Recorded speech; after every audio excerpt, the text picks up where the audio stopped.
Hello, everyone, and welcome to the Spurs Up Show, the best Gamecocks podcast on the internet. Today is Thursday, December the 2nd, 2021. Today's show, I break down last night's disappointing loss. The Gamecocks go on the road to Conway, South Carolina, and drop their non-conference game to the Coastal Carolina Chanticleers by a final score of 80-56. Guys, I'll give my full thoughts on this one, break down everything that happened last night in Conway. Also, I'll talk my biggest takeaway from last night, hand out the Shooter Shoot Award, and talk what's next for Frank Martin's squad as they'll look to bounce back in a big way at Colonial Life Arena. Also, guys, we've got news and notes to get into and a great conversation, guys, another throwback interview with former Gamecocks quarterback Michael Scarnecchia as we detail his illustrious career in Garnet and Black. Guys, got a ton to get into here on a Thursday, and of course, as always, it's brought to you by our friends over at Upstate Movers Group. Guys, for all your moving needs this holiday season, be sure to check out our friends over at Upstate Movers Group. You can find them on social media at Upstate Movers Group. Of course, if you have any other questions, go to their website, upstatemoversgroup.com. That's upstatemoversgroup.com. Be sure to check them out and tell them Chris from the Spurs Up Show sent you. Let's get it.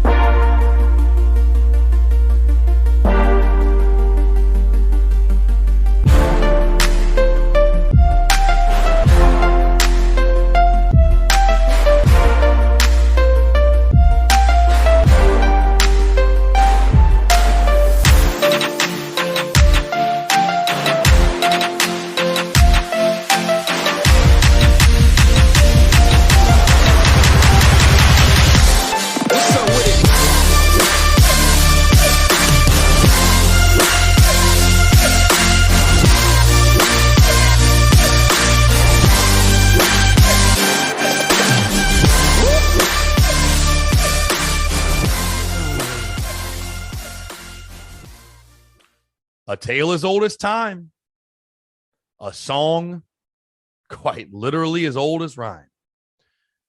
The Gamecocks losing ugly non-conference basketball games in embarrassing fashion.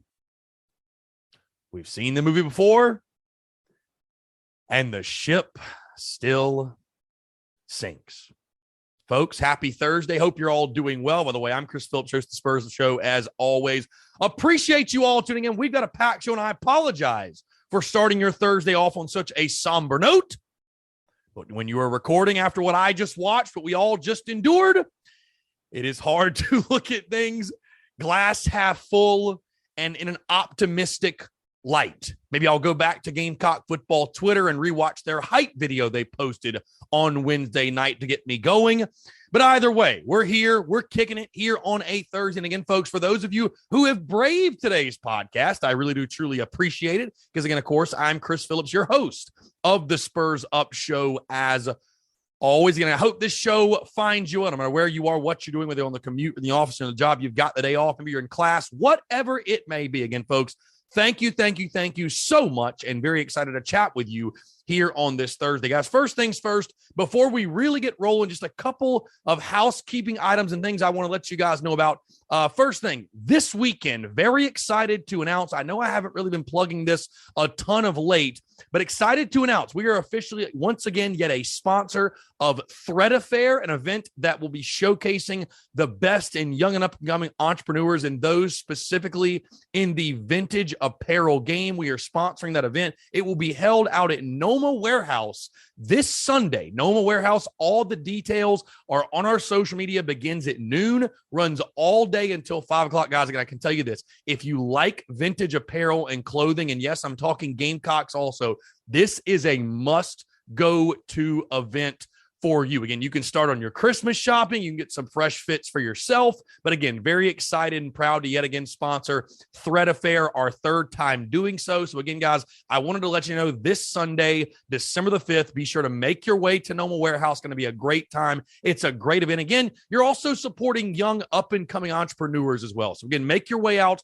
to Noma Warehouse. The Thread Affair event, going to be a really, really good time. That all gets going at noon this Sunday, December the 5th. Also, guys, just wanted to give you a content update. Tomorrow's show. You're thinking to yourself, Chris, what in the world are you going to talk about tomorrow? Well, tomorrow's show we're going to look back at the Gamecocks 2021 football season as I give my full postseason report card. Might even hand out some awards. I might save that for next week, but at minimum, I'll be grading the 2021 football season and really beginning to look back on the season it was in Shane Beamer's first full year in Columbia, South Carolina. So again, a lot of exciting things happening today, tomorrow, this weekend. But of course, we have to start with the events that took place last night.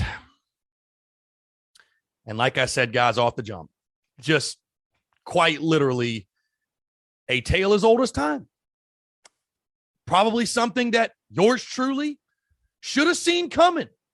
And I will tell you this in pregame, I had a sick feeling in my stomach when it was announced Jermaine Couisnard would miss the game. And I thought to myself, why does this feel like the first domino to fall in a very negative night in my life as a Gamecock fan? And sure enough, from the jump, you could tell this is going to be a weird night. At minimum, this is going to be a weird night for South Carolina basketball. You went to a place, the HTC Center, that holds no more than 4,000 people, a Cracker Jack gym, guys, a middle school gymnasium. And you played a Coastal Carolina team that's RPI sits around 280, who came in this game at 2-2, not a good basketball team, has really one player down low. And not only do you lose to them, not only do you lose, they dominate you. 80-56. A 24-point margin of defeat. You know, we could go through statistics, guys. I mean, of course, the statistics are ugly. What you did as a basketball team, shooting the basketball, which, by the way, you know what? I want to highlight this because, of course, our guy, Eric Stevenson, Mr. Shooter Shoot, in defeat, he actually led the Gamecocks with 12 points. So I thought that was sort of funny and ironic, if you will. But as a team, guys, the Gamecocks shot 28%. 20 of 70 shots. 28%. Went just 7 of 30 from three-point land. Just 23%. And only shot 11 free throws. On the flip side, Coastal Carolina shot 42%. Hey, only took 57 shots, but made 4 more than you did. Shot 42%, went 5 of 18 from three-point range, 27%. And Coastal Carolina shot 38 free throws. 38.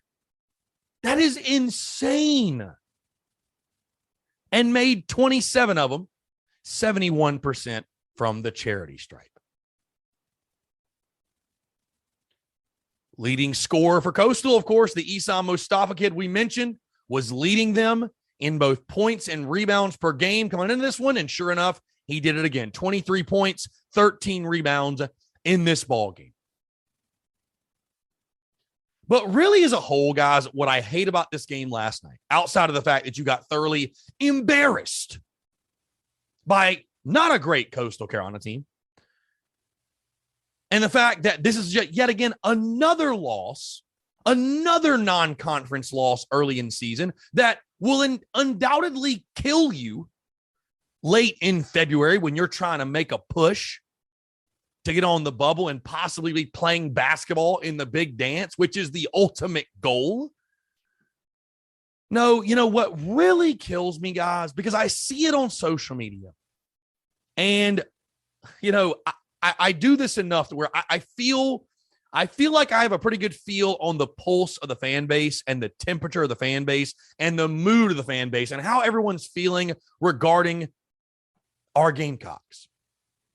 And what is a damn shame is I truly do feel that Gamecock fans, and this includes yours truly, but we really want to cling to basketball. Like, we really want to invest in basketball.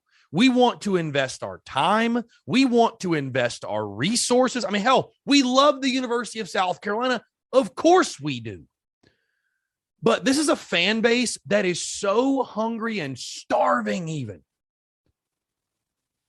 for a quality basketball program. I mean, look at what Dawn Staley's done, packing out CLA for women's basketball. Gamecock fans love a winner, but the rap that Carolina fans don't care about basketball, I don't buy it. I don't believe it. Again, will it ever have the draw that football does? Absolutely not. We understand, guys. Football is king in the SEC. Football is king in the state of South Carolina, and it will probably be that way forever. And then, of course, we all know that baseball is South Carolina's golden gem, if you will, because of the success they've had over the past couple of decades, winning national championships. But Gamecock fans love their basketball. I really believe that, guys. And what's just such a damn shame,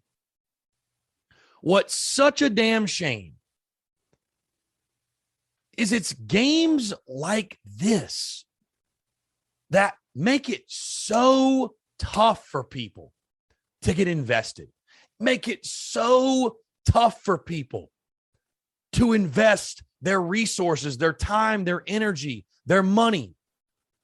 Because undoubtedly the support would be there for a winner. And I'm not talking about a national champion. I'm not talking about a conference champion. But I am talking about a product that year after year after year didn't have these back-breaking, embarrassing losses in the non-conference. Guys, again, it's a tale as old as time. A song as old as rhyme.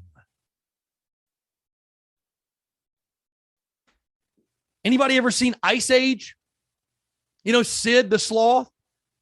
They do this every year. That's how I feel. They do this every year. Every single year.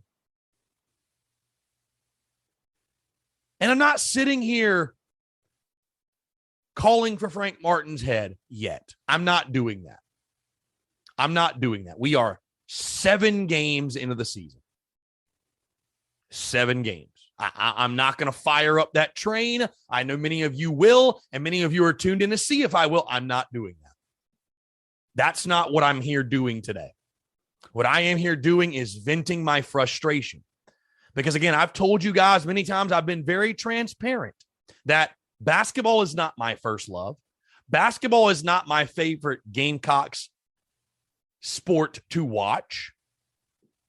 But I've become very invested in Gamecocks basketball since I began pursuing the Spurs Up Show, and especially since I moved here and watching this team to start the season. You know, we knew there were flaws. We knew where there were issues, and there still are, of course. The sloppiness, and I think you saw a lot of what you got away with in the first couple of games.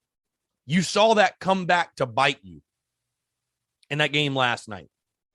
Cold streaks, turnovers, just pure sloppiness and passing, transition defense, getting down the floor. Those things came back to bite you. You did. But I really felt like, man, this is a fun group to watch. It's an entertaining group. And we talked about it, guys. We talked about it yesterday. Continuing to build momentum. Hey, you got some big non-conference games upcoming. Georgetown, FSU, Clemson. But if you don't take care of your business in games like this, those games mean nothing. Those games mean nothing. And I will say, too, tip the cap to Coastal for coming out fired up, inspired. They were the aggressor last night. They were the aggressor. They were. They came to play. They punched South Carolina in the mouth. And they kept punching, they kept punching, they kept punching, they kept fighting, they kept fighting. Give Coastal credit for the way they played.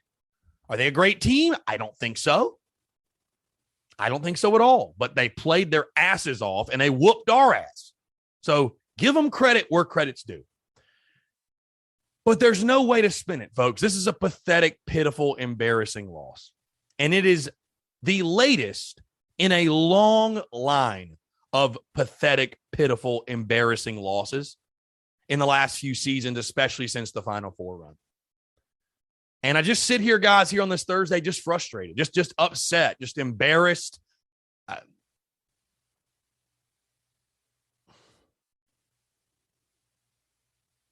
Just frustrated. It's old. It's getting old. It's old. It's gotten old for fans.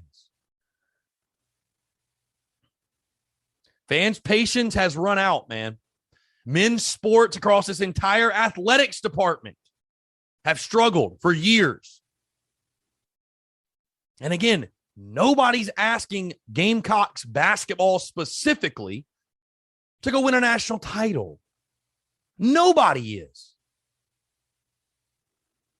But we talked about it before the season, guys. And again, I'm not sitting here saying fire Frank Martin because it's only been 7 games. And I really would like to watch this season and let this season play out. But we talked about before the season, what were the minimum expectations? What were they? Realistically, in year 10 of your head basketball coach, what were they? And I think most of us agreed, make the tournament. Well, if that's the goal and that is truly the minimum expectation, last night was a huge blow in your tournament hopes. And I know that sounds crazy to say 7 games in, but guys, that's how college basketball works. When you lose a game like that, you're building your resume as you go along. And to lose a game like that, it kills you. It kills you. Now, is this team dead? I don't think so. I still believe in the shooters on this team. I think what you also saw last night, Jermaine Couisnard is a much bigger piece of this thing than maybe any of us gave him credit for because we looked lost without him on the floor. And I got a lot of love for Jacoby Wright, man. Dude plays his tail off. He had a great game, by the way. I think he's got a very bright future. But when you lose a guy like Coos, a veteran guy, it looked very, very evident that that was a big loss for sure. But it's just so frustrating. Just so frustrating to not only lose, but get your brains beat in by 24 points. And not looking, I hate to say not looking ready to play because I feel like that's such a cop-out from some people. Oh, we weren't excited to play. They wanted it more than we did. What does that even mean? Like, what are you talking about? Like, you think our guys didn't want to win? Really? Really? You think they went to Myrtle Beach saying, if we win, it's whatever? No, that's foolish talk. But something was off. Something was off. And it's just become a movie we've seen too often, and fans are sick and tired of it. And I don't blame you. And again, that's what the most frustrating thing for me is I want so badly, 2 nights ago or whenever, I was watching, just caught a glimpse of Purdue's basketball game on their home floor. And again, I know it's comparing apples to oranges because Purdue is ranked number 2 in the country, but they've got one of the best home floors in college basketball. And you watch any college basketball game with one of the elites, one of the blue bloods, and it's sold out, guys, there's something special about a college basketball environment like that, a packed out gymnasium, a packed out arena for a college basketball game. And I guess selfishly, I just wish that I could experience that. I wish we could experience that for a Gamecocks team. I really, really do. I really do. I wish it could get to that point. But nights like last night just kill all hope and optimism. And I've said it before, guys, the feeling amongst not the diehards, because those of you tuned in, many of you are diehards, which is great. You'll be here through thick and thin. And this university needs you. These teams need you, just like every other SEC school out there has their diehards. But I'm speaking on the everyday, normal, casual fan, if you will, that has other priorities in life and has a family and has hobbies and does this and does that and goes to work and takes care of a house or whatever, right? It's just unfortunate that we're not good enough for that person to care. And it's not because you lose to, say, a Georgetown, or you lose to a Florida State, or even you lose to a Clemson. It's because you lose to Coastal by 24. It's because you lose to Stetson, because you lose to Boston, because you lose to Princeton. That's why those people do not care. And a lot of diehards don't care. The apathy. That's the most disappointing part, man. That's what sucks. That's what really sucks. And I really feel for Gamecock fans. Because in year 10, call it what it is. Year 10, you deserve better. And it shouldn't be happening. We all deserve better. A 24-point loss to Coastal Carolina shouldn't happen. Shouldn't happen. On no planet should it happen. But it did. And now you find yourself 5-2 with two, I would say, one suspect loss and one terrible loss. And now I guess we'll see what Frank Martin can do. If he can get this team to rebound, to regroup, and to fight back. Because there's still opportunity in the non-conference. But, man, you've made life so much tougher on yourself. And you just keep your fingers crossed and hope this is a game that this group can rebound from. Guys, let's move into my biggest takeaway from last night. And I've already mentioned it. Simply put, guys, I just wrote A Tale as Old as Time. That's my biggest takeaway. It's just A Tale as Old as Time, song as old as rhyme. Just very typical. And it's unfortunate. It's unfortunate. We've come to expect it, but we have. And it's very, very typical. And I don't know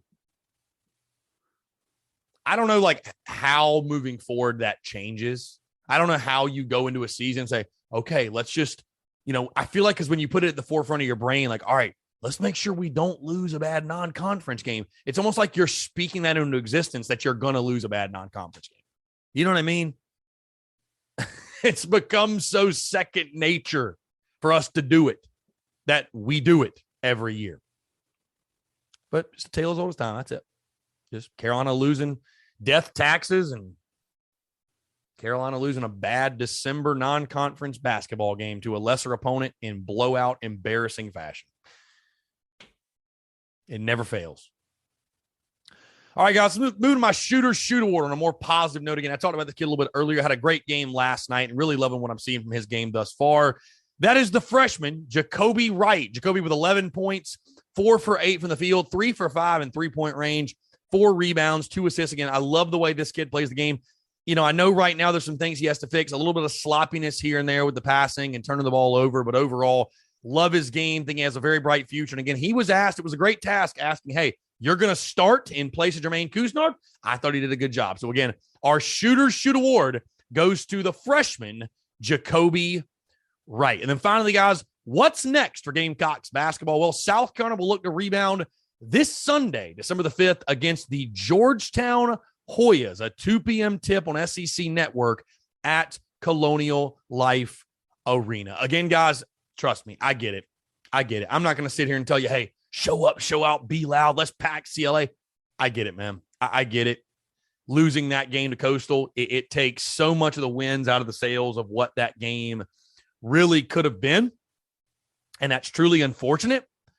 But who knows, man? Wouldn't it be the Gamecock way to see South Carolina bounce back and beat Georgetown, who, isn't great this year. I don't think they're the Georgetown of old or anything, but Georgetown's still Georgetown. That's a name, right? That's a name. And that'd be a great win for you. So wouldn't it just be a Gamecock thing to do to come back home and play your best basketball and find a way to beat Georgetown? So Gamecocks looked to rebound, but a terrible loss last night.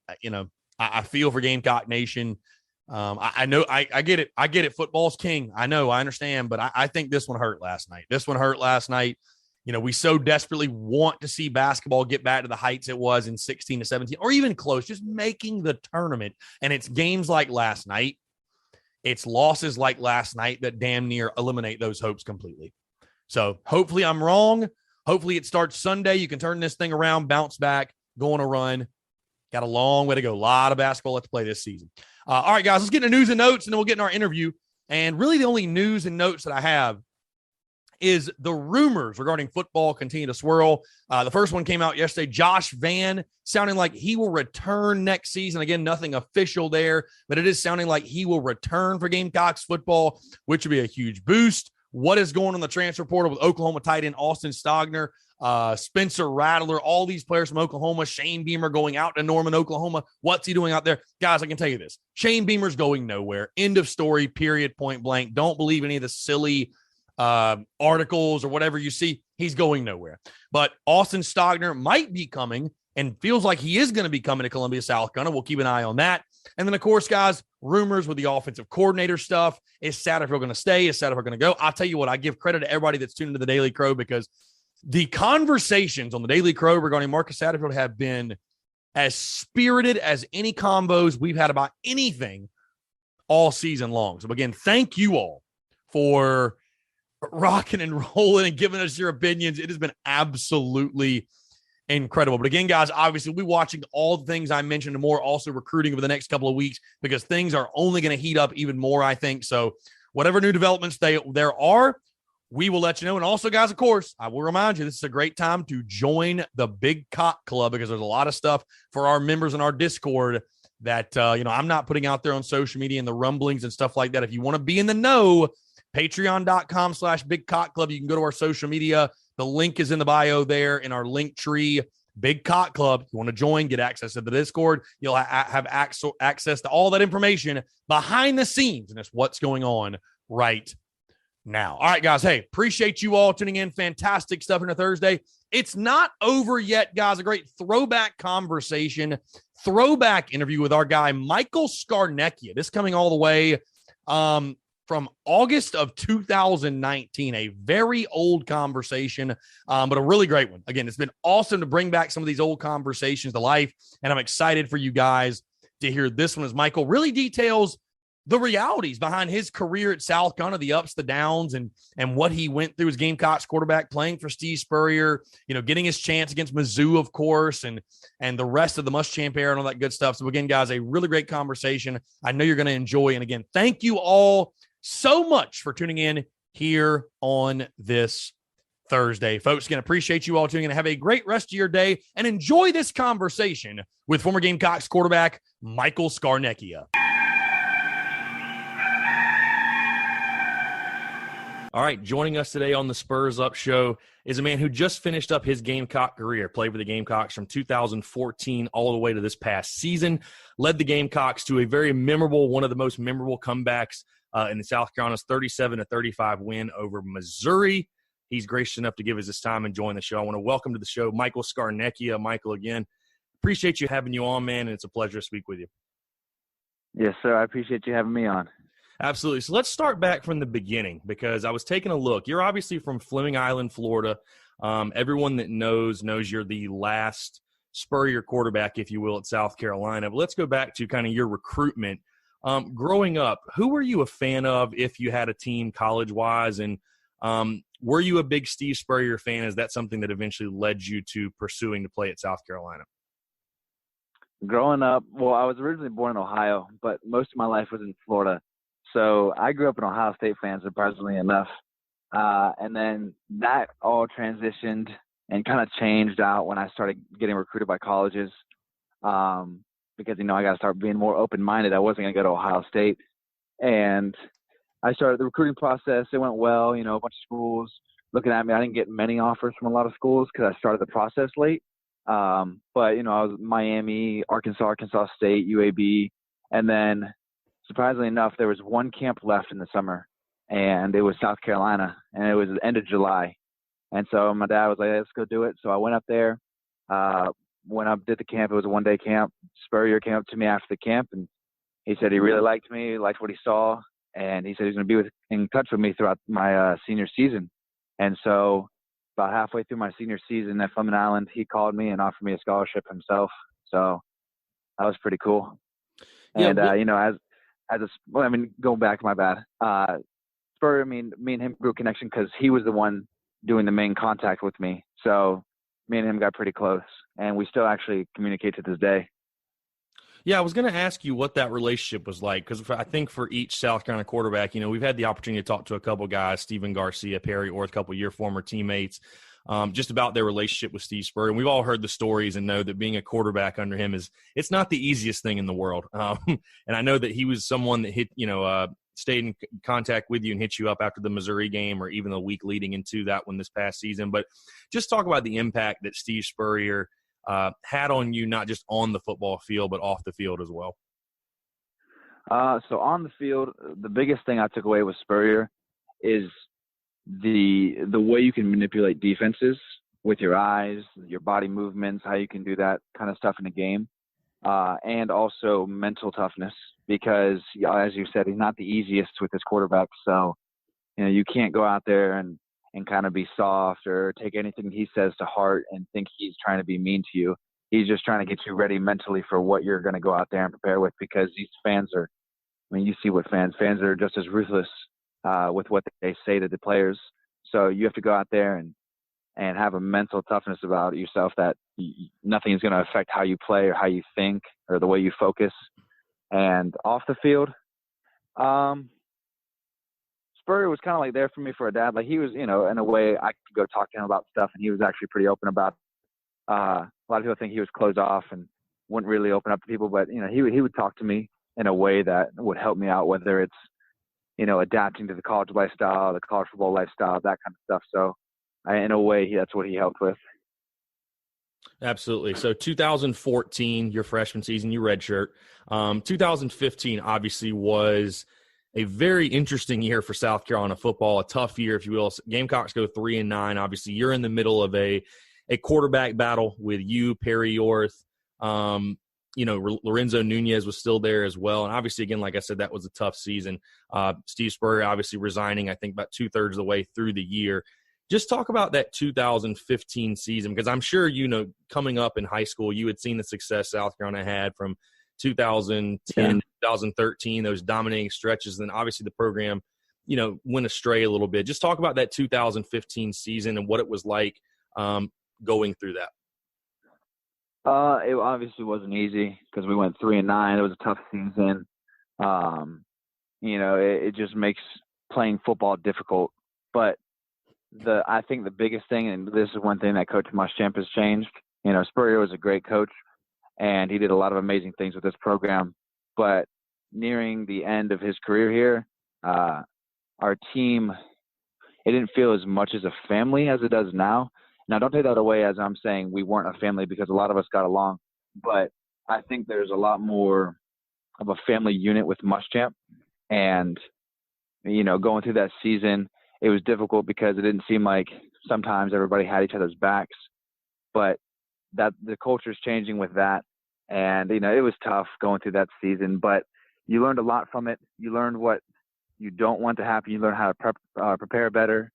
And you learn how to be more disciplined with everything about every aspect of your life.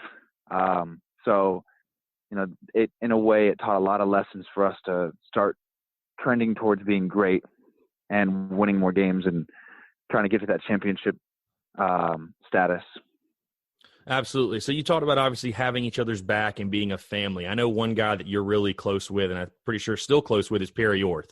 Again, you saw it. I think he has a great story. Obviously, Perry Orth, we all hear he was once bagging groceries at Publix, and he's the Gamecock starting quarterback. But despite the record Again, I thought it was a great story what Perry did to be able to become the starting quarterback in 2015 and battle adversity.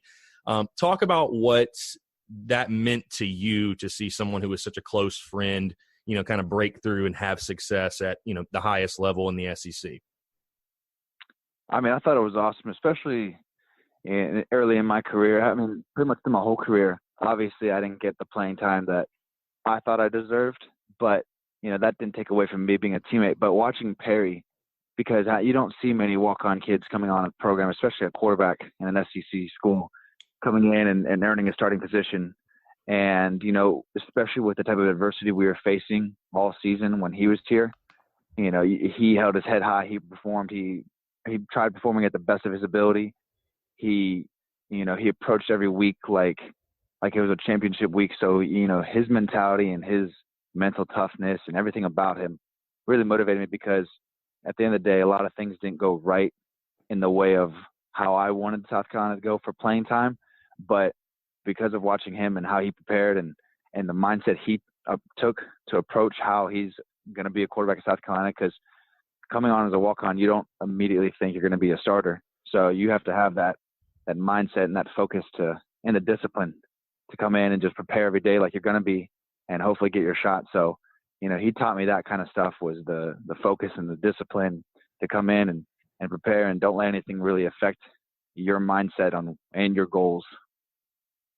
Right. So going to 2016, you're going to the transition from Coach Steve Spurrier to Will Muschamp. You already touched on it a little bit, but I think it's really interesting, Michael, because you've probably seen, we've had a couple of older guests who who have been through coaching transitions, from Lou Holtz to Steve Spurrier, but you were part of the one, again, going from Spurrier to Muschamp. Just talk about the transition, some of the pros, some of the cons, and just how the team dealt with that going to a new head coach. Going through the head coach, obviously the first year it's different. It's a new transition. You got to start adapting to the culture the coach who's coming in wants to bring in. And, the big thing is Coach Muschamp always talks about effort, toughness, and discipline. And I think those are three qualities he's really instilled into the program. And our players are starting to more and more buy in every year. And he's recruiting players who are going to buy into those standards. And so I think those are three things that have changed. Our players always gave effort under the Spurrier area. But I would probably say there's more discipline and there's more accountability within the program. And I think those are big changes that were needed to want to get a championship status or championship level. And cons, I mean, I don't really think there is a con, because especially in this world, the only con could have been we wouldn't get Coach Muschamp. We kind of got a coach who brought in a different culture and it wouldn't have adapted well. But, I don't think there's any cons. I think Coach Muschamp came in. We brought the right coach for this culture, and he's doing what he can to change that and bring us to that level. And, everyone thinks it's supposed to be done in 3 years, but I mean, I see how this program's changing, and I feel really good about us being at that level in the next couple of years. Absolutely. So that 2016 season, obviously Coach Muschamp's first year, you missed the entire season, had to have surgery on your labrum, on your non-throwing shoulder, your left shoulder. Talk about just how that happened, because I know it was during a home workout in May, I believe, and I guess the off season. But just talk about how that happened and what it was like to battle through adversity. Because I don't know, Michael, if you know, but I actually played college baseball, and I've been around a lot of guys that have suffered torn labrums, and I know that injury it's nothing to mess with. I mean, it's probably a 12 to 16 month type of rehabilitation. Just talk about battling through adversity for you and just what that was like.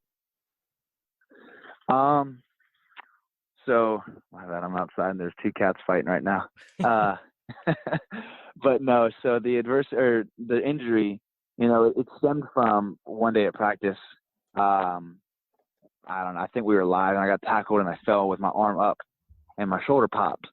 That didn't feel real good. My shoulder kind of hurt. And then over time, just falling more, or like what really happened was when it gets outside of the frame of the body, it would start subluxing, where it would like pop out and pop back in, and it would just get worse and worse. And so it got to the point where I pretty much couldn't anything. Like if the ball got snapped to me outside of the frame of my body, my shoulder would sublux. and would pop out and pop back in. And so I was like, this is too much pain. I can't. So I went and got surgery. And, that kind of sucked because that year, everything works out for a reason. I think the Lord has a plan. But that year's when Perry and Brandon got benched halfway through the season and Jake went in, I was supposed to be the next guy in line. But Jake got the opportunity, and Jake's done everything he could to become a Gamecock great at quarterback, and you see what he's done and the success he's had.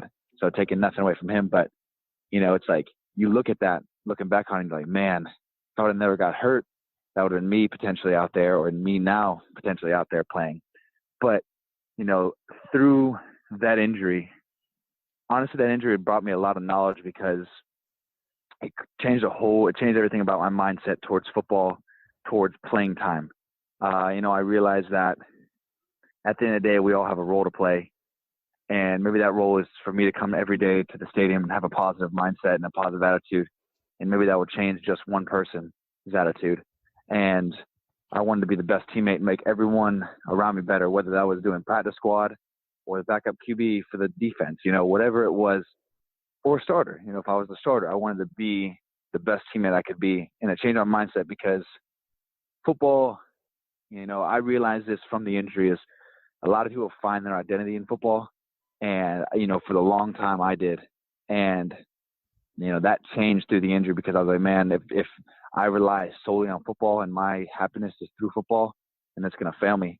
So I think I learned happiness through other things, through the relationships I've created with my teammates and through, the relationships I made in the community and through just bringing a positive, energetic vibe to the stadium.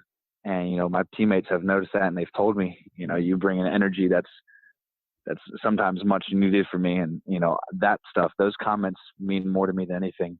And that through the injury is how I learned all this. So, no, I didn't get the playing time I wanted, but the injury brought me a new frame of mind that I probably would have never gotten if I didn't get injured. Right, and that's a great perspective to have, Michael, and I can tell you as well that I think Gamecock fans for sure see that as well, the energy you bring, the positive energy, without a doubt. So like you said, that's something I definitely wanted to get to where, like you said, your injury in 2016 maybe puts you kind of in a bad spot as far as, like you're saying, that would have been you going in there. Obviously, 2017, you saw limited snaps, and then this season, obviously, we're going to get to the Missouri game, just kind of what that meant, but it was really interesting because, Jake Bentley has definitely been great for this South Carolina football program. He's obviously done well. He's about to break a couple of records probably in this upcoming season. But just talk about, because it's interesting, when anytime you're a quarterback, I know being a quarterback, you get too much of the credit and too much of the blame. I mean, it just kind of, it comes with the position. It's very highly scrutinized. Yeah, it's very highly scrutinized. People, have knee-jerk reactions to things, but there were definitely times, I would say, in both 2017 and 18 where people were lobbying for, someone else to get a chance under center. I know definitely in 2018 for you to get a chance under center. What was your take on the entire quarterback competition? I mean, did you ever feel like because I know, like, for example, your friend Perry Orth, I remember listening to him on the radio basically saying he didn't feel like you were necessarily, or he didn't feel like you had always necessarily gotten a fair shot at South Carolina to be the starting quarterback.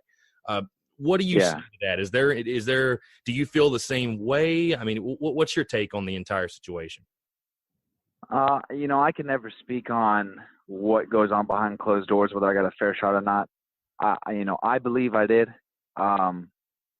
I believe that, I don't think it was an open QB competition going into the 2017 or 18 season. I think Jake, there's moments, but if you go back and watch any of the other quarterbacks, there's a lot of moments, especially with the competition we play, that maybe they'll have a bad game, but you're not going to have a perfect game every single game like a lot of fans expect. And, I didn't think there was an open QB competition. I was fighting like I was going to be the starter. But I knew that number 2 role was going to be mine because Jake performed well. If you perform well, you're going to continue to start. And so maybe some people wanted to change, but at the end of the day, Jake was performing well. So you can't take anything away from him. You can't take that starting job away from him from one bad performance. So I think I got a fair shot. I do think there were moments that I probably could have got a little more play time, but that's just personal. That's nothing to do with the coaches. I mean, that's just what I believe. But, I think Jake earned his role, and he's proven his role as the starting quarterback. And so I always thought I got a fair shot, but I also understood what the situation was.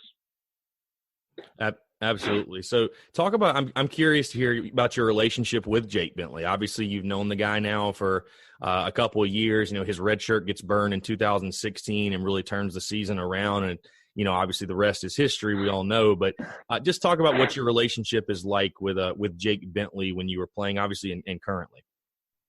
Yeah. No, Jake and I are real close. Like, we still even talk now, even though it's only a couple weeks out of the season. But Jake and I still talk. We were real close. Heck, we chose to to room together at the hotel whenever the team traveled, or on a home games, we traveled to the team hotel. So, we had a real close relationship. We would talk about football a lot, but majority of the time it was just us joking around. So we had a really close relationship, and there was no hostility. There was none of that. And, he's a friend to this day, and I hope he continues to be a friend. And I think he thinks the same way. Absolutely. So let's get into the 2018 season.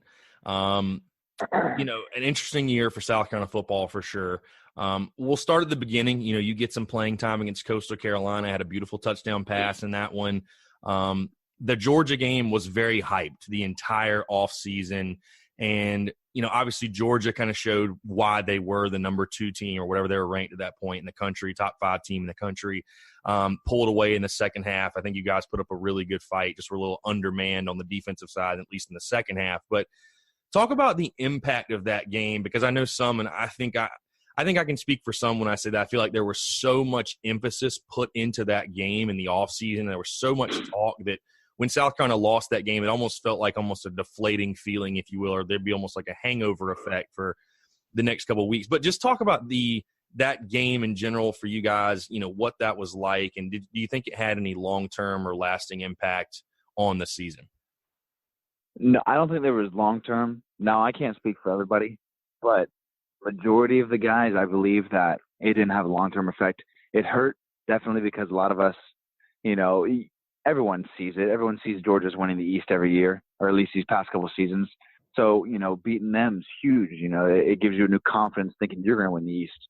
But our guys, and Muschamp's done a really good job at this, is creating a mindset where, every week is a season. So we lost that game. It hurt. But at the end of the day, the SEC East, especially with the talent for every team in the East, is getting better. It's up in the air. So, we knew that if we can win out, or if we just lose one more SEC game, whatever, we still have an opportunity. So it deflated us for a little bit, right after the game. But right the very next week, we were ready to get back at it and go and win out, and with our mindset, we were ready to go out and win out in the East and with the rest of the games and give ourselves an opportunity to be the champions. Yeah, and I love the mindset as well, for sure. Every week is a season, kind of keeps things in perspective for you guys.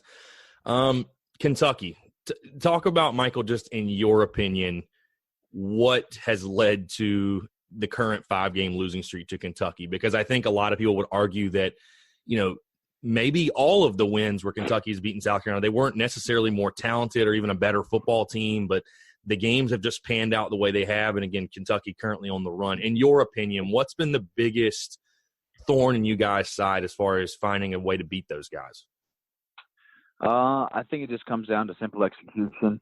2017, I believe it was, we had almost 300 yards passing, I think, on them. And this year we had a bunch of passing yards against them. And there were several opportunities with either dropped balls or balls that were just slightly underthrown, whatever it may be. It was just the little things that just didn't go right. Red zone offense in 2017 against Kentucky when we lost at home. I think we had 5 trips down there and only a couple points. If we change that around, the game's completely different. It's not like Kentucky's putting up crazy offensive statistics or numbers on us. They're 24 points. It's not a crazy number that's hard to catch up with. It's not like Ole Miss where you have to score every drive to keep up. It's just the little things. We were in the red zone and we turned the ball over I think once, maybe twice. And then third down conversions. Everyone doesn't see the little things that could change a game. Maybe it's a 3rd and 5 and a receiver runs the wrong route. I'm not saying this for a fact. I'm just saying if this is the case. Right. It's just like the little things in the game that change the course, because fans love the big shots, but they also don't recognize the 3rd and 3 that got converted that led to that big shot. And so there were opportunities in that game when we didn't give ourselves those opportunities because we weren't either converting on 3rd down, we weren't executing in the red zone, we missed a block on a guy that would have broke for a huge run, whatever it may be. It was just the little things because, we had the shots, we had the opportunities. I guess we didn't execute at the highest level like we know we can. And we've shown this season that we can execute at that level. But it's just when the little thing, when one person does something wrong, it can affect the whole play. And so once we get those little things fixed, I see us, we're beating Florida. We're not losing by 4 at the last minute. We're beating Kentucky. We're beating Kentucky. We're beating A&M. We're not losing by, what was it, a point, 2 point, whatever it may be, a field goal. It's like the margins are so small for our losses that it's the little things that people it goes unnoticed. And it's things that we can easily change, but, maybe we didn't execute them during the game. Right. So the following week, obviously Jake Bentley suffers an injury in the Kentucky game. Now, we all found out, or I guess it was announced on Friday, that you were getting the start against Missouri. When did you know that you were starting? Was it sooner, or did it really go that late into the week where it was kind of a last-minute decision? No, it went that late. I figured I was going to be the starter because I was just getting all the first-team reps, and he wasn't getting any. He wasn't even practicing. He wasn't practicing later in the week. I think he tried for the first couple of days, and it just wasn't feeling right. So, in my mind, I was like, all right, I'm about to be the starter, just because of who got the reps. And so, Muschamp announced it to me as well Friday, as well as you guys. So we all found it at the same time. Right. I just wasn't sure if that was something where you knew like Sunday, but it was kept in-house. But anyway, so that week leading up to the game, I know was very interesting. I know you had a lot of people reaching out to you, especially, again, when you were announced as the starter. And I know, again, you're kind of looking at, maybe this is the shot that you didn't get in 2016 where it's like, I get to start. I mean, this is a big game for South Carolina. You take a look back at that game. You guys were 2-2, 1-2 in conference, obviously coming off a tough game against Kentucky. And I mean, this was, in my opinion, was kind of like a swing game. Like, which way is the season going to go? Are we going to turn it around and, trend upwards? Or are we going to lose this game and, continue down that path? But talk about what that week was like for you getting ready for the Missouri game and everyone reaching out to you. Reaching out was cool. It's a bunch of people that I've already spoken to, but, they were just giving me their advice and telling me good luck and everything. So that was cool. But, I didn't have many nerves, honestly, going into that game.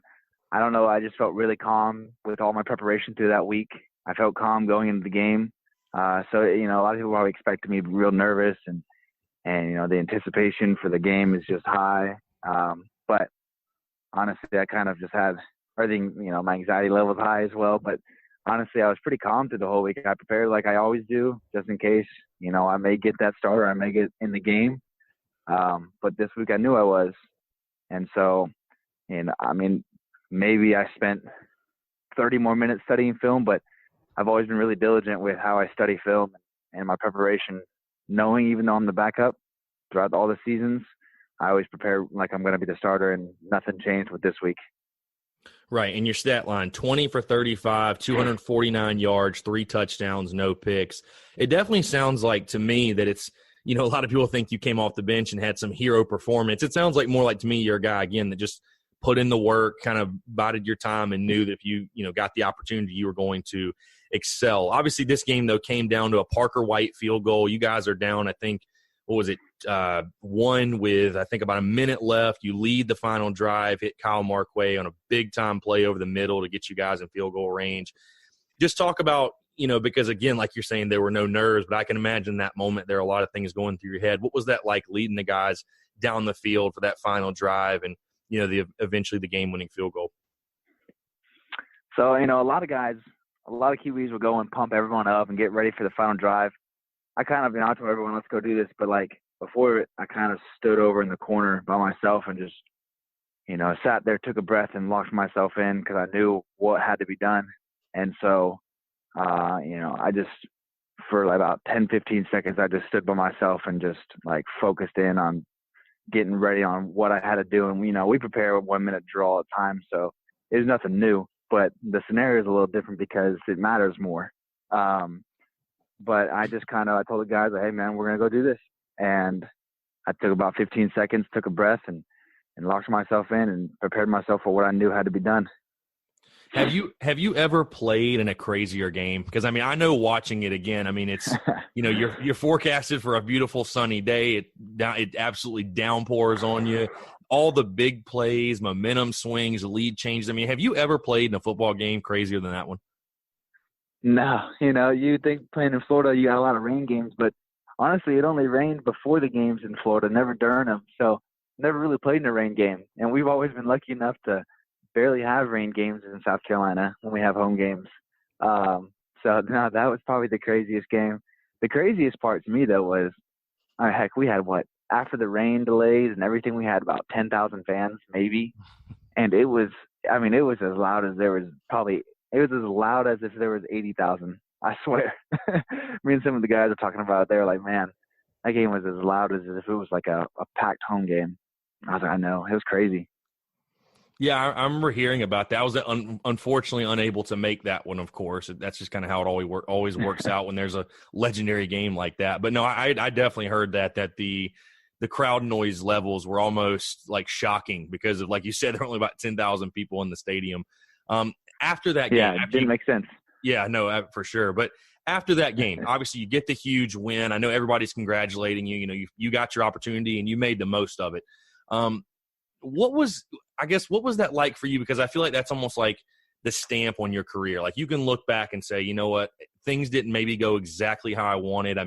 Most of the time when you have plans, they just don't work out. That's life. But things didn't maybe go exactly how you wanted. You didn't maybe get as much playing time as you wanted. But I really do think that your performance in that Missouri game will be forever remembered by South Carolina fans. Now that you've probably had a little bit of a chance to reflect on it, what does it mean to you to know you have a performance like that you can look back on? It's a moment of relief.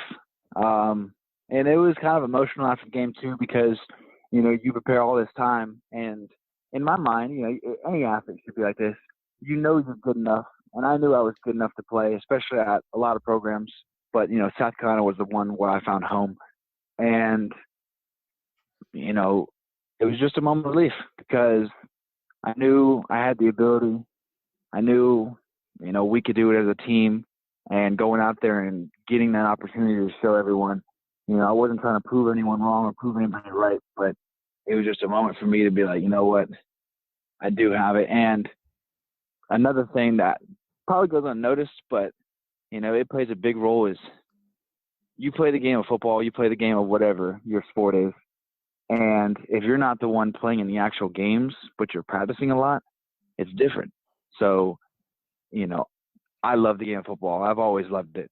But playing in an actual game for the first time since like high school as like a starter, I don't know, it's like a different feeling that you can't really explain. And it just brings a completely different type of love with the game and excitement. Not taking away, I love the game, even as a backup. And I've always loved the game. It's been everything to me. But playing in a game as a starter, it's a different feeling that only someone, and you were a player, how starting feels. It's a different feeling than practice because you get your opportunity to go do it, and the excitement's different. And I don't know how to explain it in a better way, but if you play a sport and you're the starter, it's a different feeling. Yeah. Yeah, no, I'd agree 100%. I think you make some great points in regards to that. You bring up a good point, Michael, because like you said, you could have played for a lot of other programs, and we obviously saw your ability in the era where transferring is very, very popular. Guys are doing that left and right. You see it. Did that ever cross your mind to, hey, maybe I'll transfer and, give it a try somewhere else? Realistically, it did. What was this? Injury before, well, I don't remember when it exactly was, But it crossed my mind. I was like, man, should I transfer? You know, is it worth it sticking around and hoping for an opportunity? But, you know, the more I realized, it was like, you know, it's not always greener on the other side. You're not guaranteed to start somewhere. And to me, and I'll say this the rest of my life, I think relationships are more important than anything. And excuse me. And I created a lot of relationships here with, you know, whether it's politicians, attorneys, doctors, my teammates, my coaches, staff members, faculty members like teachers or professors and stuff.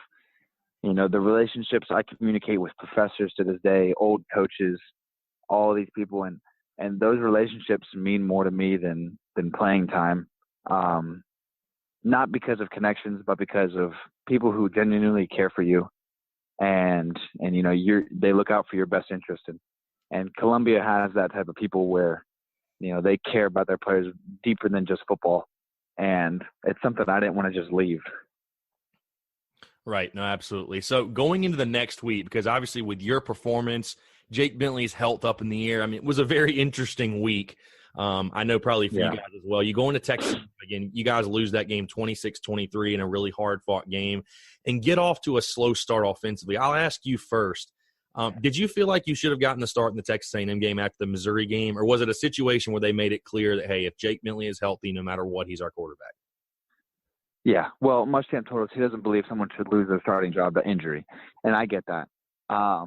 Do I feel I should have started? Yeah, of course. You're an athlete. Anybody should think that. You know, you go out and perform well, and you know, I thought I should have got a chance, but you know, at the end of the day, Muschamp has his policy, and I respect that. And you know, the Lord has a different path for me, and I don't know what that path is, as tough as it is, but you know, I gotta endure through it. So I know that I thought I deserved the shot, but that wasn't the case.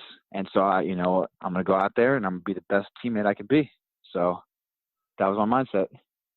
Where would you say your humility comes from? Because obviously, again, someone in your situation, like I said, there are not many guys that will sit and, you know, embrace the community. Even if they love the community, they're going to be out. They want to go play. I mean, again, we're seeing it with Justin Fields, Jalen Hurts, a lot of other guys that are using that transfer. But, you know, where does your humility come from? I mean, is it something that was instilled with you as a child, maybe the way you were raised, or where would you say that comes from? You know, I'd say partially the way I was raised, but I would say it's with my faith. You know, I consider myself a strong Christian. You know, I'm into the Bible. I'm into praying. I'm into reaching out and helping the community. I'm into that kind of stuff. So, you know, I serve Jesus, and through that, you know, I find my joy because I have a focus different than something that's earthly. So for me, my focus is on Jesus, where a lot of people's focus, like, I'm not saying Justin Fields, he might be a strong Christian too, but his sole focus is with football. And, you know, I respect his decision. You know, he wants to go play somewhere else. But, you know, when you're living for football, you'll be moving around a bunch. You see a lot of these quarterbacks who are number one recruits or whoever they may be, and they're moving around because either they don't fit in the community, they don't see play time. And, you know, if football is the most important thing, it's nothing else that's important to them. And so playing time is everything. But to me, you know, I realize that playing time is not everything. You can get a shot in the NFL. You may not get drafted high, but you can still get a shot in the NFL, or you can wait your turn and work hard and prepare for those years and then get ready to start. But, you know, I think it's really just what you find your identity in. You know, there's nothing against those guys transferring. But, I mean, transferring after 1 year is, to me, kind of ridiculous because you're not sticking it out. You're going to another program hoping you're going to be the starter. There's no guarantee. And so, I mean, why don't you just stay where you're at, work hard, and then see where that goes. But, you know, everyone nowadays is so quick to transfer, so quick to leave. There's commitment nowadays, especially in this generation, is tough. I mean, I seen a statistic the other day about, heck, even just jobs alone. I think like in the first 2 or 3 years, most people in their 20s just out of college will move jobs 3 times. So I think nowadays it's just something with commitment and not really want to persevere, or not wanting to persevere through the struggle. They want everything to be easy. And so they think transferring or going to another job or transferring schools to go play football is the easier route, when sometimes it's not always sticking it out. Maybe not be the easier route, but it'll teach you a lot of lessons, and you don't know what the Lord has planned for you. You could be the starter. Someone could get hurt. You never know. And that's the thing that, I don't know. Commitment kind of bothers me with nowadays, is people aren't committed to stuff. Yeah, no, I agree. I mean, you think about it, because the school invests so much in the kid. I mean, like I said, it's within the rules. They have every right, but I agree. You're kind of not. Yeah. You're putting them in a bad position. You're not really seeing it out and giving it a chance, if that makes sense. I mean, if you committed to the school, Yeah, no doubt. And I kind of rambled on right there. My bad. No, you're fine. No, you're fine. I love it. So, I definitely want to get your opinion on this, because. So someone that was on the team this season, again, we talked about the quarterback position, especially in the SEC, especially at a school like South Carolina, is extremely scrutinized for every little thing. Jake Bentley comes back against Texas A&M, and I feel like you probably know where this is going. Throws an early pick in the red zone. You hear the chorus of boos at Williams-Brice Stadium. What was just your overall take on that? Because, I know that it had to be a little bit disappointing as a player to hear that. But I thought Jake Bentley handled it beautifully after the game, just saying, hey, they just want to win. I mean, they just want to win too. They're frustrated. We're frustrated. We get it. But just talk about that whole situation, because it obviously wasn't the best look, but I can't imagine how it had to be from the player side of things. No, fans are emotional just as the players are emotional. I don't respect it. I don't like how fans do that, but it's not only our fans. It's fans across the nation. On every sport they do that. So I mean, it's a thing. They have a high level of expectation for their teams. Jake and I, obviously, I was talking to him. Maybe that's not an obvious thing, but I was talking to him throughout the game, because even though I thought I should have been in, it doesn't change how I'm gonna be a good teammate. So I was telling him, man, just ignore it, because these aren't the people putting in the hours and putting in the work and the studying efforts to get ready for these games. So go out there and do what you know how to do. Maybe he listened to me, maybe he didn't listen to me, but he went out in the second half and performed a lot better. And, I think that comes down to mental toughness again, is just kind of ignoring what's going on with the outside factors of, or external factors with fans or weather or whatever it may be. And Muschamp and Coach Dillman and the weightlifting staff, they do a good job of teaching our players to not let that stuff affect our minds and the way we perform. But I don't respect it. I don't like how fans do that, but it's not going to change. Right. No, absolutely. I agree. I don't like the look, but I do agree that I think our South Carolina fans were a little bit demonized, where, again, it's all across sports. I mean, like you said, every single fan base at some point has had that happen. But I want to ask you, because obviously Jake Bentley is known. He's a very, very fiery guy, wears his emotions on his sleeve, I would say. Did you guys give him any crap at all for the second half of the Texas A&M game, when he basically destroyed the chair on the sideline, when he lost his mind, basically? Oh yeah, yeah. I'm more of the ruthless guy in the QB room. I'm the one that would get on everybody, make fun of them, whatever it may be. That right. People might take that the wrong way, but it was all in fun.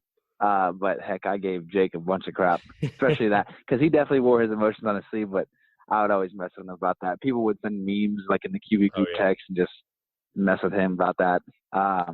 But Jake and I actually used to argue a lot, not in a bad way, but me and him are like so stuck in our ways. We one time argued about what was it?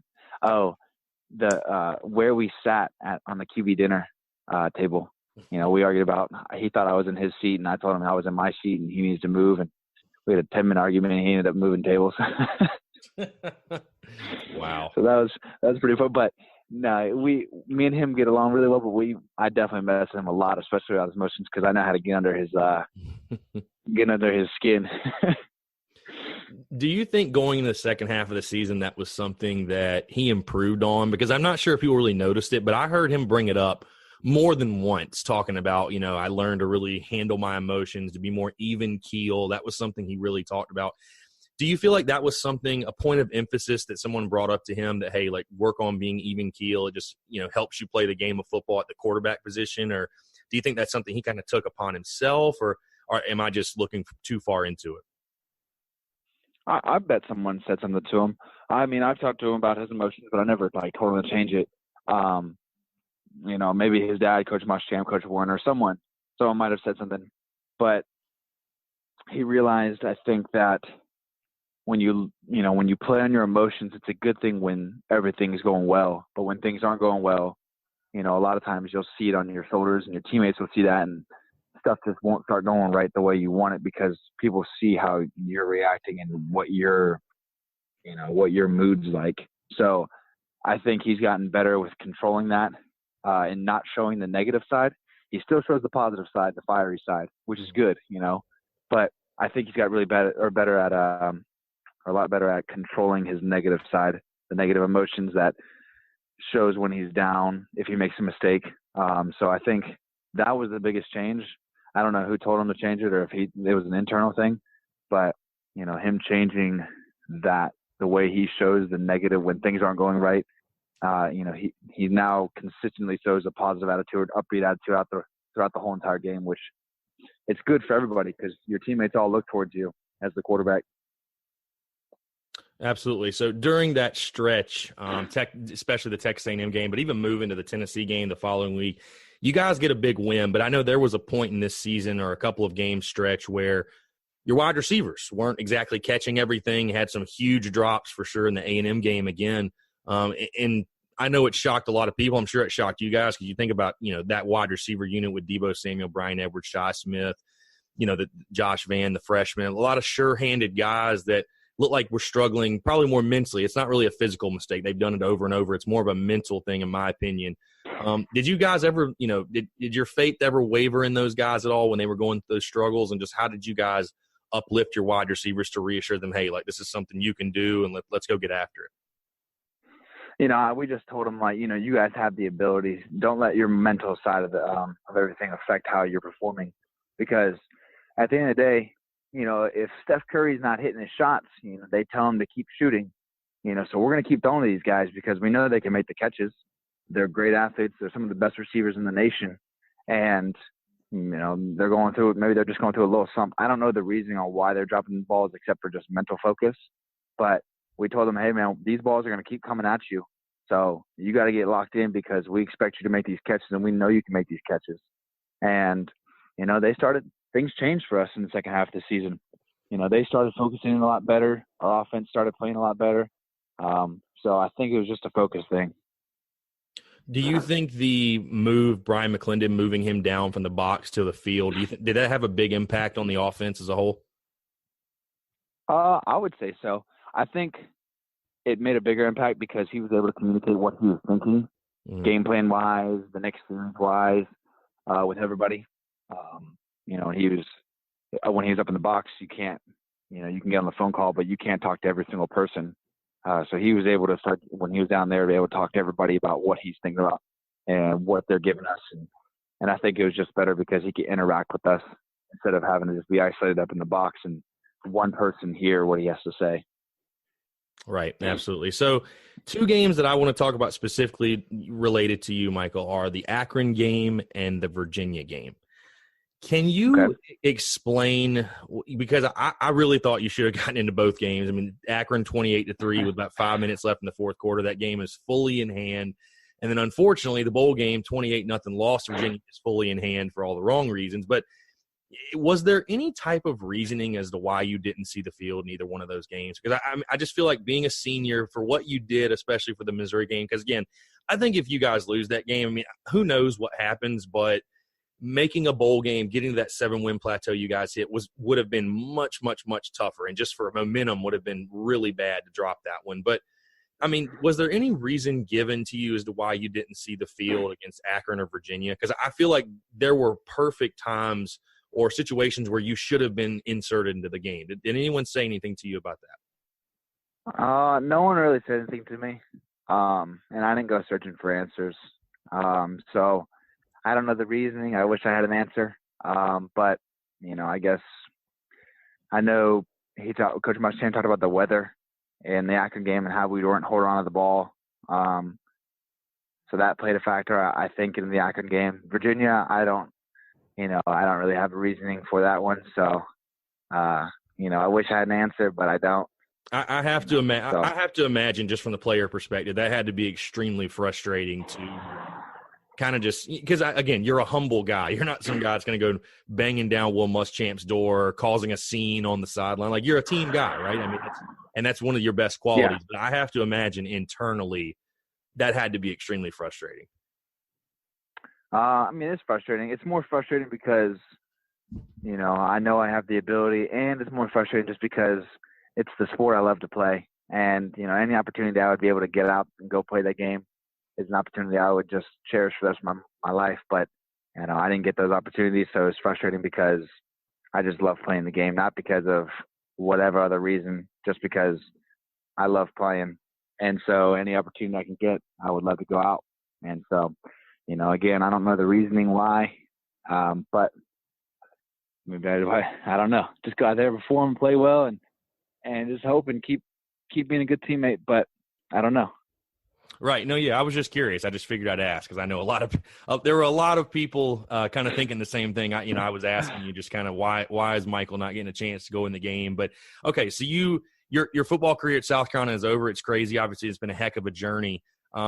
I didn't really get to ask you this. Talk about your relationship with Will Muschamp. Obviously, you get this defensive-minded head coach, and when he first got hired at South Carolina, we're seeing all these gifts and stuff of him losing his cool at Florida, and he's known as this intense guy, kind of crazy dude. And I've heard from him, he's sort of mellowed out and been a lot more calm. You can see it. He hasn't had really this sideline outburst like he had at Florida. I think he's kind of grown into being a head coach in college football. But for you personally, what was the relationship, or is the relationship like with Will Muschamp, and what does he mean to you? The relationship, it's really good. He's a personable guy. He tried to get to know all the players. He took time to know what's going on in your life, and so it was cool. We could talk about most things. We could joke around about things, and the relationship was really good between us. And whenever I see him, like yesterday, I was one of the athletes who spoke at the grand opening of the new operations facility, the Long Family or whatever it's called, the Long Family's operations. Yep. So I went there, saw Coach Muschamp. We just joked around about so Jacob August and I went to the Hammond and Cardinal Newman high school basketball game because we're down here training for pro day, so there's not much for us to do. So we went to that game, and I talked to him, and he's like, I saw Jacob August. I'm going to call him and talk crap because Jacob August is a Cardinal Newman guy. So outside of football, we have a good relationship. We can joke about things. Yeah. So in that regard, again, you're pursuing a professional career. I know there's something, you're getting ready for pro day, like you mentioned. I know Steve Spurrier was one of the guys that I guess reached out to you and encouraged you to, go out there, throw it around at pro day. But you're also, planning, I guess, to go to law school, but we'll stick to the pro day stuff. What's the training been like? You obviously just finished up the season, but what does it look like for you, all the training, and, how excited are you? How excited are you to go out there and have an opportunity to show off your skill set and prove that, you belong at some level of football and deserve a shot at the next level? Yeah, no, I'm excited because, I know I wouldn't get drafted. I know I'd have to be an unsigned or undrafted free agent and try and get picked up by a team. But the whole process is exciting because right now I'm training over at this Apex facility right over here on Huger Street. And then a couple of days of the week, I'm going over to the operations facility with a new weight room and doing some weight training stuff. Like at the Apex, it's more personalized towards quarterbacking. So it's isolating different muscles. And then I'm going to work on, and it's also speed training. And in the stadium, I'm going to do like physical strength, more muscle building, and then doing yoga twice a week. And then I'm also I'm going to try and throw 3 to 4 times a week. I'm actually going to go over with Perry Orth and throw with his QB1. What is it? QB1 athletics or whatever it is. Oh yeah. Yeah. Go over there and throw with him when I can, and then throw with a couple of the guys, Jacob August, throughout the week, and just get ready that way. How is the new indoor facility? Because I know you guys, I guess the players, I think, just got to move in today. I know the staff moved in last week, but we've seen very limited pictures or videos. I know Justin King and his crew have probably got something brewing for this week or very soon. For the operations facility? Yeah, for the Ken and Cindy Long, the brand new operations facility. What's your take on it? I mean, it's got to be something pretty special, I'd imagine, huh? Oh, it is. I toured through it yesterday and another day, Friday and yesterday. And, even the second time around, I'm just like, man, this is unreal. They got a barber shop. They have a recording studio. They have a arcade center, ping pong, pool table. The locker room's amazing. The weight room's just, goodness, I would live up there in the weight room. It's awesome. Heck, even the team meeting room was like pretty cool to just look at. It's massive. The chairs are off. Everything's just like, goodness gracious, this is unreal. Like the little details that went into this building. I mean, every time I go in there, I'm astounded. And I've only been there twice, but I'm sure that's not going to change. Yeah, I'm trying to find a way to see if the Spurs Up show can sneak in there with the media or just some other day. Like, I just want to see it. I really just want to see the inside. Have you talked to? Because I feel like you ought to talk to Coach Muschamp about. I know there's a lot of murals inside of it when you go in the team meeting rooms and the position group meeting rooms. Have you talked to Will Muschamp about getting a Michael Scarnecchia mural up anywhere in the facility? I might have to pay for that. But no, I have not done that. I think it would be well deserved. That's all I'm saying. Lastly, I appreciate that. Yeah. Lastly, Michael, before I let you go, I want to switch gears from football to your, life outside of football. Obviously, again, like I talked about, you're actually going to be pursuing law school. If football doesn't work out for whatever reason, just talk about kind of what your plans are for life after football. Yeah, so if football doesn't work out, I'm planning on going to law school. I'm thinking either between Columbia and Wake Forest. Okay. And so gonna go there 3 years and just see how it goes. And I would love to work in the Carolinas, and that's the goal. So don't know really. I'm still waiting. I'm probably gonna decide where I go to law school. I can decide now. And then depending on whatever happens with the NFL, I can defer a year or however long. And so I'm going to go, and then probably late March, early March, I'm going to decide I'm going to choose a law school and make an announcement about that. But it's going to probably be between South Carolina and Wake Forest. And then I'm going to use my finance background for law, maybe business law, but I'm open-minded to whatever. Very nice. Very nice. Speaking to the, your football career, would you be open to, is it kind of NFL or bust for you, or would you be open to a career in the CFL, the new AAF that I know Steve Spurrier's coaching in? Is that something that you're kind of open to all levels, or is it kind of NFL or bust for you? I would be open to it. Now, CFL, probably not, but the league that Coach Spurrier's in, I would definitely, I would consider it. I'd talk to my family about that and just see what we would think. But I'm not closed-minded. I'm not. If I don't make the NFL, football is over. I would consider going to, what is it, the AAFO? Yeah, I think it's the AAF, the American Alliance of American Football. Yeah, so that's what I would consider it for sure. I imagine you definitely consider it pretty strongly if the opportunity to play under Coach Spurrier again came up, right? I mean, that'd have to be pretty fun to go back and play for him again. No doubt, and he's down in Florida, right? Yeah, no, he's in Orlando. Yeah, I think that was the only way he would have taken the head coaching job if they made it in Orlando. So sure enough, they got a team down there. So last question, yeah. Mike. No, sorry, go ahead. No, you're good. I was just saying I would definitely consider it. Yeah, for sure. So, I know I've kept you long. Last question, though, because it's very unique. Again, I've talked to Steven Garcia, Perry Orth, Connor Shaw, and they all echo the same thing, a unique fraternity, being a quarterback at South Carolina. And I don't think it matters whether you're a starter, whether you're the role that you played. Obviously, it is a unique fraternity to, not only be a college quarterback, an SEC quarterback, but a former South Carolina quarterback. And again, you talked about those are guys you all communicate with. I know they were guys that all reached out to you during your career and were there if you ever needed anything. When you look back on your career, what does it mean to you to be in that unique fraternity, to not only be a South Carolina quarterback, but to be, say, I was a quarterback under the legendary Steve Spurrier? I think it's cool because these guys, they're going to be friends for life. But, whenever we talk about old times or stories with Coach Spurrier or football stories, it's just going to be, great memories and great times to just laugh it up because I know Garcia and Perry and even Dylan, they have a lot of funny stories about Spurrier and, they're just the Kiwi group. So being in that fraternity it's definitely going to be something cool because you're going to have those relationships for the rest of your life. Any good Spurrier or Muschamp stories that you that you can share? Do you have any good ones? Any like really good ones? Any really good ones? I probably only have one that was like pretty funny with me. Or any that they won't get pissed off for you sharing on the show. No, I'll give one. It's more of a shot at me. One day we were out there, and I think I soft tossed. I kind of like I didn't want to beam it in there. It was like a drag route, and so I kind of like just put a little touch on the pass. And Coach Spurrier comes up to me and he's like, what are you throwing babies out there? I was like, yeah, Coach, that's exactly what I'm doing. I thought it was funny. So that was a running joke with all the Kiwis. Anytime I throw a ball, they're always like, oh, you're out there throwing babies? So, I can't give any other stories.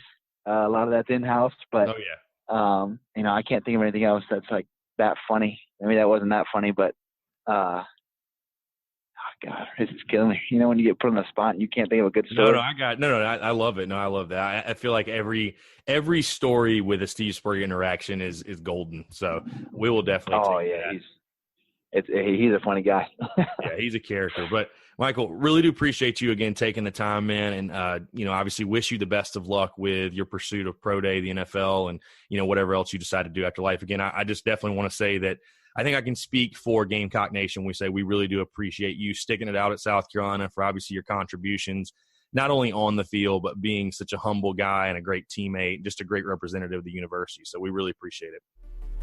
Yes, sir. I appreciate that, and I appreciate you having me on the show.